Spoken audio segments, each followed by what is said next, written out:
Hello dear friends, you are most welcome. तो friends, आज का टॉपिक पे सीखेंगे definition of noun. Definition of noun को समझने से पहले पार्ट्स ऑफ ए स्पीच को एक बार अच्छी तरह से समझ लें। हालांकि पार्ट्स ऑफ ए स्पीच पर मैं एक वीडियो बना चुका हूं, फिर भी यहां पर शॉर्ट में एक बार समझ लें। पार्ट्स ऑफ ए स्पीच के नाम से ही आपको पता चल रहा होगा कि सबसे पहले क्या आया, पार्ट। पार्ट को हिंदी में हिस्सा कहते हैं या टुकड़ा कहते हैं या भाग कहते हैं। यानी किसी भी चीज का जो पार्ट होता है या हिस्सा होता है या टुकड़ा होता है, उसी को हम पार्ट कहते हैं। और यहां पे हम किसकी पार्ट की बात कर रहे हैं? स्पीच की, पार्ट ऑफ स्पीच की। स्पीच जो स्पीक वर्ब वर्ड से स्पीच बना नाउन में। यानी स्पीच, यानी आप जानते होंगे कि स्पीच का मतलब होता है भाषण। कहते हैं बहुत भाषण देते हो। यानी जब कोई भी व्यक्ति किसी से कुछ कहता है तो वह एक सेंटेंस में कहता है और उस सेंटेंस में जितने भी वर्ड यूज किया जाता है उसी को हम स्पीच कहते हैं। तो यानी सेंटेंस में जितने भी वर्ड हैं वह पार्ट्स ऑफ ए स्पीच का कोई ना कोई पार्ट है। तो हमें इंग्लिश सीखने के लिए दो चीजें सीखना आवश्यक है। अगर ये दो चीजें आप सीख लेते हैं तो आपको इंग्लिश आसानी से समझ में आ जाएगा। वो दो चीजें क्या है तो मैं बता रहा हूं। एक तो वर्ड को पहचानना। जैसे कोई एक मैकेनिक किसी भी, या बाइक मैकेनिक हो या कार मैकेनिक हो, जैसे आपकी बाइक या कार में किसी प्रकार की कोई खराबी हो जाती है तो आप किसके पास लेके जाते हैं? किसी मैकेनिक के पास। वो मैकेनिक आपके कार को या बाइक को आसानी से ठीक कर देता है। कैसे? तो वो मैकेनिक बना कैसे? तो मैकेनिक बनने के समय सबसे पहले वो उसके पार्ट का नाम सीखा होगा। इस कार में या बाइक में कौन कौन सी पार्ट लगता है, तो सबसे पहले उस पार्ट का नाम सीखा होगा। फिर उस पार्ट को हम कहां पर हम सेट करेंगे, उस जगह को सीखा होगा कि कौन सी पार्ट को हम किस जगह हम फिट कर देंगे जो आपकी कार या बाइक ठीक हो जाएगा और वो चलने लगेगा। ठीक इसी प्रकार से सेंटेंस में हमें वर्ड को पहचानने की आवश्यकता है और वर्ड को पहचानने के बाद उस वर्ड को सेंटेंस में किस जगह रखें, उस प्लेस को पहचानना। अगर ये दो चीजें सीख गए, वर्ड को पहचानने आ गया और दूसरा सेंटेंस में उस वर्ड को उसका प्लेस कहां पर है वहां पर रखना अगर आप सीख गए तो आपको इंग्लिश समझ में आ जाएगा, लिखने आ जाएगा, बोलने आ जाएगा, बिल्कुल आसानी से आ जाएगा। तो इसलिए पार्ट्स ऑफ ए स्पीच को समझना जरूरी है। इंग्लिश लैंग्वेज में जितने भी वर्ड हैं वो पार्ट्स ऑफ ए स्पीच से ही रिलेटेड है, सबका नाम दिया गया है। इसलिए पार्ट्स ऑफ ए स्पीच को ओनली 8 टाइप में नाम दिया गया है। 8 प्रकार के होते हैं, 9 प्रकार का नहीं। किसी ने बताया कि पार्ट्स ऑफ ए स्पीच में एक आर्टिकल उसमें जोड़ दिया गया जो 9 हो गया है, लेकिन नहीं, आर्टिकल भी एक एडजेक्टिव है, वो एडजेक्टिव में ही आता है। इसलिए parts of a speech only 8 ही होते हैं। पहला है नाउन, दूसरा है प्रोनाउन, तीसरा है एडजेक्टिव, चौथा है वर्ब, पांचवा है एडवर्ब, छठा है प्रीपोजिशन, सातवां है कंजंक्शन और आठवां है इंटरजेक्शन। इन 8 को अच्छी तरह से आप समझ लेंगे तो आप वर्ड को पहचानना शुरू कर देंगे, यानी पहचान जाएंगे। तो आए हम लोग सबसे पहले डेफिनेशन ऑफ नाउन को अच्छी तरह से समझें, फिर हम एक एक करके जितने भी इसके पार्ट होते हैं और सब पर वीडियो बनाएंगे, एक एक करके समझा समझा करके। तो आए हम लोग सबसे पहले यहां देखें, यहां दिया है पार्ट्स ऑफ स्पीच में डेफिनेशन ऑफ नाउन। ये डेफिनेशन दिया गया है, a noun is the name of a person, place, animal, thing, quality, action and condition. कितने आ गए? इन सभी का यहां दिया गया है। पर्सन यानी व्यक्ति, प्लेस यानी स्थान, एनिमल यानी जानवर, थिंग यानी वस्तु, क्वालिटी गुण, एक्शन कार्य और कंडीशन अवस्था।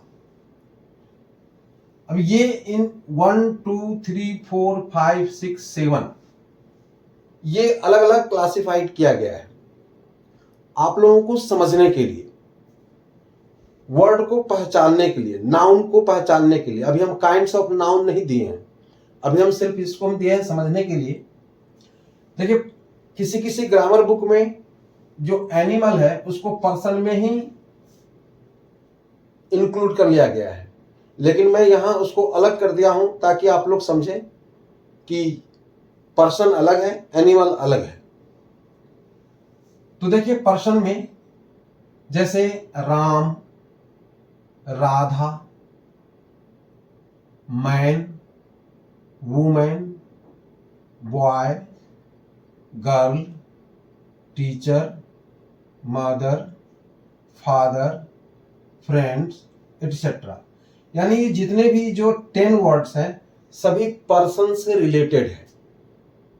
यानी पर्सन किसी व्यक्ति को ही हम कहते हैं, जैसे डॉक्टर है, इंजीनियर है, प्रोफेसर है। ऐसा इस तरह से प्लेस स्थान, जैसे India, Delhi, country, state, city, village, station, market, hospital, park, ये सभी प्लेस है। यानी दुनिया में ऐसा कोई भी व्यक्ति नहीं है जिसका कोई न कोई नाम हो और वो किसी न किसी ऑक्यूपेशन या प्रोफेशन से जुड़ा हो। जैसे कोई ड्राइवर है, कोई कंडक्टर, यानी किसी न किसी पेशा से वो जुड़ा हुआ है, वो सब नाउन है पर्सन में। और प्लेस में ऐसा कोई भी दुनिया में ऐसा कोई प्लेस नहीं जिसका नाम ना हो। अगर नाम नहीं होता तो किसको कहाँ जाना है उसको पता ही नहीं चलता कि मुझे कहाँ जाना है, किस जगह जाना है।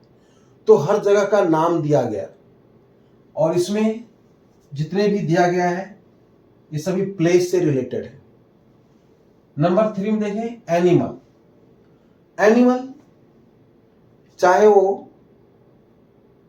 कोई भी एनिमल हो, इसमें दिया है देखिए, जैसे काउ, हॉर्स, एलिफेंट्स, ये सब, crow, parrot, fish, frog, butterfly, ant, bug. चाहे इंसेक्ट हो, बर्ड्स हो, वर्म्स हो, एनिमल्स, जो भी हो सभी एनिमल्स में आ जाता है। तो ये एनिमल्स का हो गया। इसी तरह से थिंग, दुनिया में ऐसा कोई भी चीज नहीं है जिसका नाम नहीं दिया गया हो।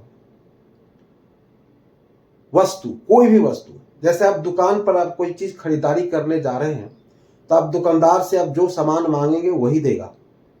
ऐसा नहीं जो आप चावल मांगेंगे तो आपको नमक दे देगा, या नमक मांगेंगे तो चीनी दे देगा। सबका अपना अपना नाम दिया गया है और जो आप बोलेंगे वही आपको मिलेगा। इसलिए जो भी वस्तु है दुनिया में सबका कोई ना कोई नाम है। तो इसमें देखें थिंग में, जैसे pen, book, chair, mango, potato, gold, water, wheat, cloth, wood, इस सब का नाम आप सुने होंगे, लेकिन ये सब किस में आ गया? थिंग में, वस्तु में। इसी तरह से है ये क्वालिटी। अब क्वालिटी देखें, क्वालिटी ना पर्सन में आएगा, ना प्लेस में, ना एनिमल में, ना थिंग में। क्वालिटी, एक्शन और कंडीशन, ये तीन जो वर्ड है और इधर जो 4 वर्ड है, इन 4 वर्ड जो भी दिया गया है नाउन का, इसको आप देख सकते हैं, छू सकते हैं, लेकिन क्वालिटी, एक्शन और कंडीशन है, इस वर्ड को ना आप देख सकते हैं ना छू सकते हैं, ओनली फील कर सकते हैं। तो ये फीलिंग वाली वर्ड है। इसमें क्वालिटी, जैसे गुण, किसी के गुण है, तो आप देखेंगे ये जिसमें गुण है इसमें एडजेक्टिव वर्ड से बना, जैसे ऑनेस्ट से ऑनेस्टी, वाइज से विजडम, ट्रू से ट्रूथ बना, वीक से वीकनेस बना, पोलाइट से पोलाइटनेस बना, अब्सेंट से अब्सेंस बना, हॉट से हीट बना, और ये एबल से एबिलिटी बना, ब्यूटीफुल से ब्यूटी बना, इस तरह से ये एक्टिविटी बना, तो एक्शन से एक्टिविटी बना। इसी तरह से देखिए एक्शन, कार्य, यानी वर्ब से जो नाउन बनता है उसे हम एक्शन में आते हैं। जैसे लाफ से लाफ्टर, पे से पेमेंट, डिसीजन, डिसाइड से डिसीजन, ग्रो से ग्रोथ, मिक्स से मिक्सचर, स्पीक से स्पीच, एडमिट से एडमिशन, अटेंड से अटेंडेंस, नो से नॉलेज, एंटर से एंट्रेंस, ये सभी वर्ब से बना है, इसको हम एक्शन में लाएं। इस तरह से ये कंडीशन है, इसमें ये कॉमन नाउन से बना है, कॉमन नाउन से, जैसे चाइल्ड से चाइल्डहुड, बॉय से बॉयहुड, फ्रेंड से फ्रेंडशिप, ऑनर से ऑनरशिप, हीरो से हीरोइज्म, पैट्रियोट जो देशभक्ति होता है, पैट्रियोटिज्म, एजेंट से एजेंसी, इन्फेंस से इन्फेंसी, थीप से थेफ्ट, और स्कार्स यानी जो भी स्कार्सिटी, ये कंडीशन में आ गया। तो इस वर्ड से आपको आसानी से समझ में आ गया होगा, नाउन को पहचानने में आ गया होगा कि जो ये सभी नाउन वर्ड है इसमें किसी प्रकार का कोई दिक्कत नहीं आया होगा समझने में। अब इसके बाद जो हम वीडियो बनाएंगे वो काइंड्स ऑफ नाउन का होगा, जो एक एक करके सभी एग्जाम्पल के साथ और सेंटेंस में सेंटेंस देकर समझाएंगे, ताकि आप लोगों को अच्छी तरह से नाउन को अच्छी तरह से समझ में आ जाए। तो दुनिया में जितने भी या पर्सन है, प्लेस है, एनिमल है, थिंग है, उसका कोई ना कोई अवश्य नाम दिया गया है, और जिसका नाम दिया गया है वही नाउन है। तो इस टॉपिक को अच्छी तरह से आप लोग समझ गए होंगे, और उम्मीद है कि अगर पसंद हो तो अवश्य कमेंट करेंगे, सब्सक्राइब करेंगे, शेयर करेंगे, लाइक करेंगे। फिर अगले वीडियो में मिलेंगे, तब तक के लिए बाय, जय हिंद।